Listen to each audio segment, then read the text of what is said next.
Aujourd'hui, je vais vous montrer concrètement comment notre environnement électromagnétique influence notre système nerveux et surtout notre sommeil, et pourquoi il est essentiel que la box Wi-Fi soit installée le plus loin possible de la chambre à coucher et que le téléphone soit éteint ou placé en mode avion pendant la nuit. Cet appareil que je tiens dans la main a été développé par une petite entreprise française et permet de mesurer les variations d'activité électromagnétique. Il est d'une grande précision. Regardez bien quand j'approche mon téléphone de l'appareil. L'intensité électromagnétique augmente immédiatement. C'est la communication permanente entre mon téléphone, les antennes relais et le Wi-Fi. Ma box se trouve à une dizaine de mètres. Les voyants sont au vert.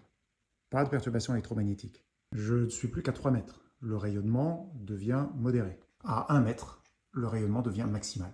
C'est bien pour cette raison que je l'ai placé le plus loin possible des chambres à coucher, qui se trouvent à l'étage. L'intensité du rayonnement décroît rapidement et fortement avec la distance, heureusement d'ailleurs.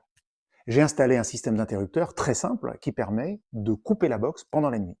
Mais je suis presque certain que chez la plupart des gens, la box reste allumée 24 heures sur 24. Ce détecteur ne mesure pas un danger direct, mais une stimulation électrique constante de l'environnement, et c'est ça qui est important. Il faut savoir que le sommeil dépend de l'activité du système nerveux autonome.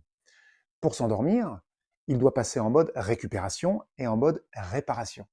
Mais l'exposition continue aux ondes, même faible, maintient le cerveau dans un niveau d'alerte légèrement supérieur. Alors, c'est pas assez pour me réveiller, mais c'est suffisant pour rendre mon sommeil moins profond, moins fragmenté et pour retarder la production optimale de mélatonine, l'hormone qui permet de s'endormir. Ce qu'il faut bien comprendre, c'est que le téléphone maintient le système nerveux dans une forme de vigilance. Même éteint, même silencieux, s'il est dans la chambre, le cerveau reste en hypervigilance parce qu'il sait qu'une information peut arriver. Et ça suffit à diminuer la qualité du sommeil.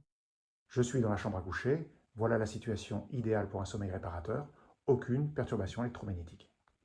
C'est l'heure d'aller me coucher. Je fais comme tout le monde. Je place mon téléphone sur la table de chevet.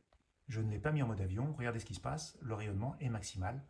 Ma tête se trouve juste là. Une fois placé en mode avion, il n'y a plus aucun rayonnement électromagnétique.